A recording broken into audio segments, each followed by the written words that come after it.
飞碟说，知识从未如此性感。飞碟1分钟，每周1至周5更新。夏天就想待空调房里不出来，但又怕得空调病。哼，愚蠢的人类，做好预防措施就行了呀。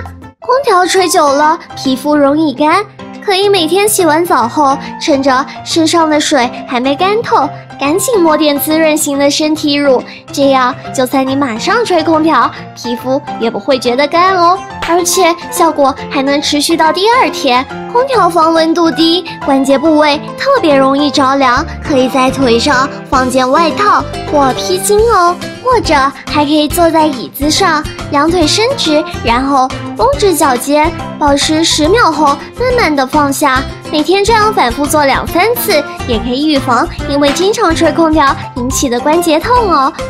经常待空调房里还可能引发呼吸道疾病。如果是家里的空调的话，就在用之前先把滤网洗干净，之后再保持2个月1次的清洗频率吧。要是在办公室，就定时打开窗子，通风换气，也能降低病毒的传播能力哦。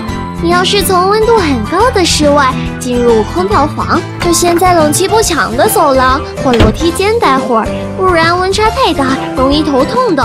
欢迎订阅飞碟说官方频道，并扫码关注飞碟说微博、微信，凉快和健康一样重要。